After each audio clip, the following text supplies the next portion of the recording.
Hello, witches. Happy autumn equinox, Maybon. I didn't really have a big celebration or anything. I've been kind of having like good days and bad days health wise. For those of you who regularly watch, I had surgery at the end of July, and it kind of it's taken a toll on my back issues and stuff like that.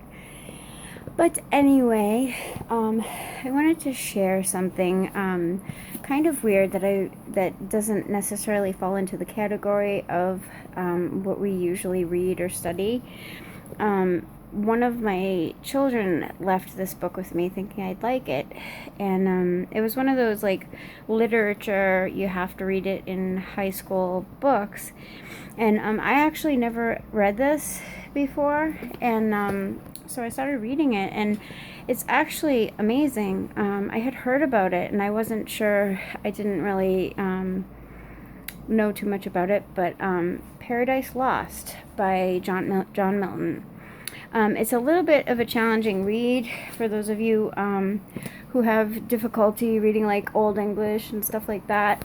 But if you love that kind of stuff and it's not too difficult, it's really it really gives you insight into the character of Satan. It's basically it's the story of Genesis, the Bible story, but it's from the perspective of Satan and the fallen angels.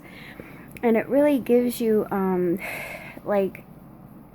it's, I just can't believe he wrote this, to the degree of making these characters really believable and making them very sympathetic, it really makes you, if you're on a spiritual journey and if you do believe that there's demons and angels and all of that, and you struggle with which ones you side with, or which ones are worthy of worship and which ones are good or evil, that kind of thing, it really makes you think and re-question some of it, because just listening to Satan talk about his plight and how he'd rather have his own kingdom and build a palace here in hell and enjoy it than to have to follow the rules and worship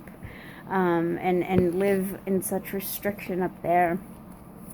And then the other funny part I find really interesting is that even the fallen angels, they don't see themselves as bad as Satan. So you know how in our humanity, if one of the most popular things I hear when people talk about how bad or not they are is usually people will say something along the lines, well, I never killed anybody, I never murdered somebody. That's a popular thing. It's like the comparison that as long as I've never murdered anybody, I'm okay. And it kind of makes you realize that there's always somebody who is bad, who thinks there's always somebody worse.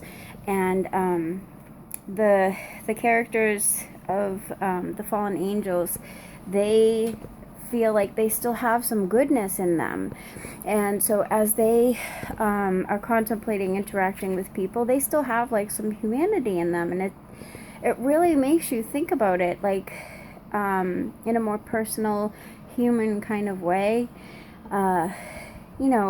People tend to put things in boxes, like everything's in black or white when it comes to things like magic. You either are good or bad. Are you a good witch or a bad witch? And it's not that easy, when you think about the fact that in the creation story, God made Satan. He made heaven and hell. So it's not the thing itself or the being themselves that is evil. It's what they do, their action, what they project their will to do. They can take the same power and use it either way. And so it really makes you rethink the whole thing and the character of Satan and Lucifer I forget what it's called, what his name is in here. If it's, I think it's Lucifer. I forget. But anyway, it's really interesting, and it's an interesting read if you like reading, hearing like fictional voices to these beings and entities that we tend to talk about. But you know, we each have our personal relationship with our deities and our whole, you know, individual view. But I can't believe this man really just nailed these demons and Satan. And as I'm listening to them, or not listening, but I'm reading, it's really, he had a great imagination to imagine what Satan would be thinking and saying and feeling, and it just really makes us rethink ourselves in comparison to other people, you know, and that's important in, you know, our own journey as we eliminate the things about ourselves that we don't like, and we try to change our behavior to live more true to who we want to be rather than who we are.